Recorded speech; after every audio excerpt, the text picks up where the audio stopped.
Assalamualaikum warahmatullahi wabarakatuh. Selamat siang. Semoga hari ini kalian dalam keadaan sehat dan tetap semangat untuk mengikuti pembelajaran prakarya. Sebelum kita memulai pelajaran, kita berdoa menurut agama dan kepercayaan masing-masing. Berdoa mulai. Ya, selesai. Oke, pada hari ini kita akan membahas materi tentang pengolahan bahan pangan dan pengemasan atau penyajian bahan pangan hasil peternakan dan perikanan.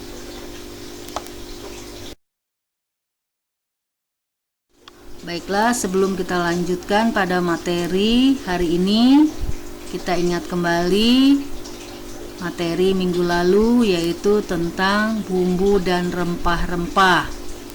Ibu yakin kalian masih ingat apa bedanya bumbu dan rempah-rempah serta teknik pengolahan bahan pangan yang digunakan ketika kalian mengolah bahan pangan menjadi masakan. Ya, bagus, kalian sudah mulai mengingat kembali.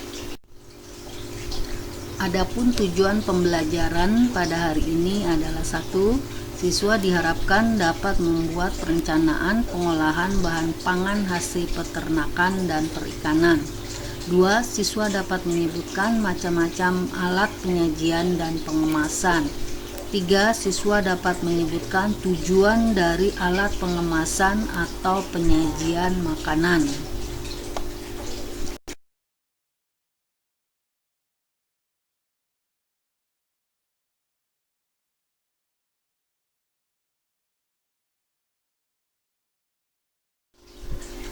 Untuk hari ini kita akan mempelajari tentang langkah-langkah dalam pembuatan perencanaan pengolahan bahan pangan hasil peternakan dan perikanan. Adapun langkah-langkahnya yaitu: 1. Perencanaan.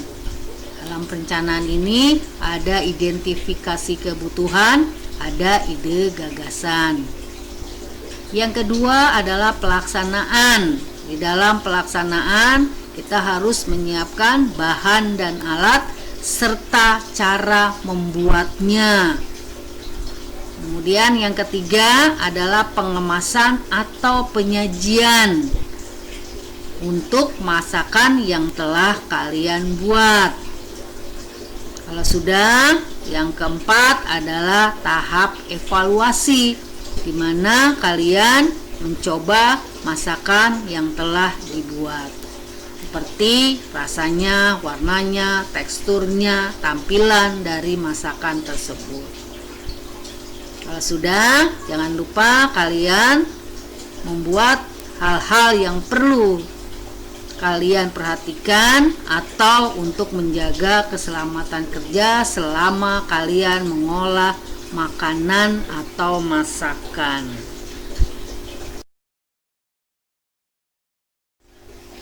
Baiklah, setelah kalian mengetahui langkah-langkah perencanaan pengolahan bahan pangan, di sini kita akan mengetahui alat pengemasan dan penyajian. Adapun tujuannya adalah: 1. Melindungi isi atau makanan dari benturan, dari cuaca dan mikroorganisme. Oleh karena itu, kita harus memilih material yang tepat. Yang kedua, menjadi daya tarik dan pembeda dari berbagai jenis dan merek makanan. Ketiga, terdapat informasi mengenai isi makanan tersebut, misalkan dari rasanya, dari bahannya, kemudian kita mengetahui juga expired date-nya, kemudian kita juga mengetahui yang memproduksi makanan tersebut. Di sini bisa kita lihat macam-macam alat pengemasan. Yang pertama yaitu kemasan primer, yaitu kemasan yang berhubungan atau kontak langsung dengan produk makanan. dan biasanya ukurannya relatif lebih kecil dan disebut kemasan eceran. Yang kedua adalah kemasan sekunder. Nah, ini adalah kemasan kedua yang berisi sejumlah kemasan primer. Kemudian yang ketiga ada kemasan tersier. Adalah kemasan yang diperuntukkan sebagai kemasan transportasi atau distribusi apabila makanan akan dikirim ke tempat lain atau jauh. Adapun faktor-faktor dalam penyajian atau pengemasan makanan. Yang pertama yaitu sanitasi dan hygiene. Yang kedua, cita rasa. Yang ketiga, warna dan tekstur. Yang keempat, alat penyajian dan kemasan. Adapun alat penyajian itu ada yang modern dan ada yang tradisional. Di sini Ibu contohkan alat penyajian modern dan tradisional.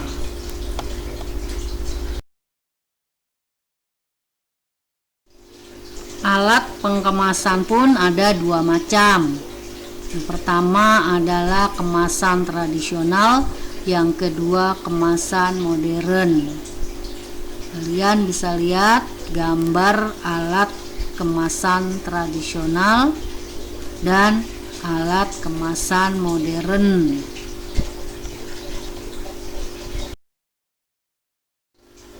Kemudian ada alat penyajian dan kemasan yang dimodifikasi. Artinya apa? Yaitu menggunakan alat penyajian atau pengemasan yang dipadukan dengan tradisional dan modern. Di sini bisa kita lihat contoh dari penyajian dan kemasan yang dimodifikasi.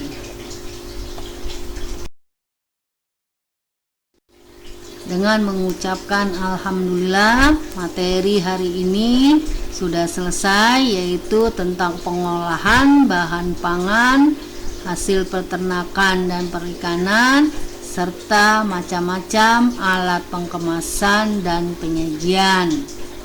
Dapat kita simpulkan, yang pertama adalah penyajian adalah suatu cara menyuguhkan makanan kepada tamu untuk disantap yang disusun secara menarik dengan menggunakan peralatan penyajian agar menambah selera makan. Pengemasan yaitu suatu cara untuk menyuguhkan makanan kepada orang untuk diperjualbelikan yang ditata berdasarkan komposisi warna, tekstur, rasa, dan aroma. Sebelum mengolah bahan pangan, buatlah perencanaan pengolahan. Tujuannya apa? Agar hasil yang kita buat atau masakan yang kita buat sesuai dengan yang kita harapkan. Nah, jika tidak sesuai dengan harapan, maka kita dapat memperbaiki untuk pembuatan selanjutnya. Terima kasih kalian sudah menyaksikan video PPT pembelajaran hari ini. Semoga materi hari ini dapat menambah pengetahuan kalian tentang bagaimana membuat perencanaan dalam pengolahan bahan pangan serta macam-macam pengemasan dan penyajian. Dengan mengucapkan Assalamualaikum warahmatullahi wabarakatuh. Sampai jumpa minggu depan. Tetap semangat dalam melaksanakan proses pembelajaran jarak jauh.